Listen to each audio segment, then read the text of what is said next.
മൂവാറ്റുപുഴയിൽ SIയെ കാറിടിച്ച് കൊലപ്പെടുത്താൻ ശ്രമിച്ച കേസിൽ പ്രധാന പ്രതി കീഴടങ്ങി. ഇടുക്കി മണിയാറൻകുടി സ്വദേശി ഷെരീഫാണ് മൂവാറ്റുപുഴയിൽ കോടതിയിൽ കീഴടങ്ങിയത്. വിവരങ്ങളുമായി ഉമേഷ് നമ്മളോടൊപ്പം ചേരുകയാണ് കൊച്ചിയിൽ നിന്ന്. ഉമേഷ്, വലിയ വാർത്തയായ സംഭവമായിരുന്നു.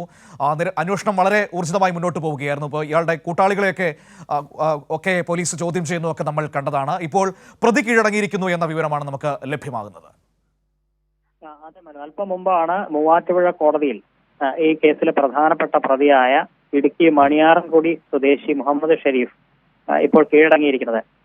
ഇയാളും തൊടുപുഴ സ്വദേശി ആസിഫ് നിസാർ, ഈ രണ്ടുപേരുമാണ് ഈ SIയെ കാറിലുണ്ടായിരുന്ന ഈ രണ്ടുപേരുമായിരുന്നു.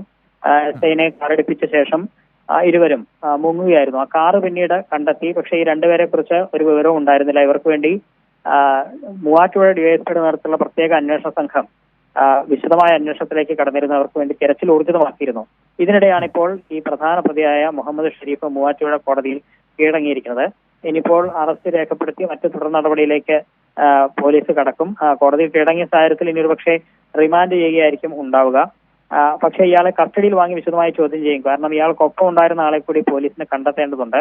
അതുകൊണ്ട് അയാൾ എവിടെയാണെന്ന് സംബന്ധിച്ച കാര്യങ്ങൾ ഇയാളിൽ നിന്ന് ചോദിച്ചറിഞ്ഞ് ആ നടപടിയിലേക്ക് പോകാനായിരിക്കും പോലീസ് തീരുമാനിക്കുക. കഴിഞ്ഞ 14-ാം തീയതി ആയിരുന്നു ഈ കല്ലൂർക്കാട് സ്റ്റേഷനിലെ SI ആയിരുന്ന SI EM മുഹമ്മദ് മൂവാറ്റുപുഴ കതിലക്കാട് വെച്ച് വാഹനം പരിശോധിക്കുന്നതിനിടെ ഈ രണ്ടുപേർ സഞ്ചരിച്ച കാറ് കൊണ്ട് SIനെ ഇടിച്ച് ഗുരുതരമായി പരിക്കേൽപ്പിച്ചത്. SI ഇപ്പോഴും ചികിത്സയിൽ തുടരുകയുമാണ്. മനു. ശരി, ഉമേഷ് കൊച്ചിയിൽ നിന്ന് വിവരം.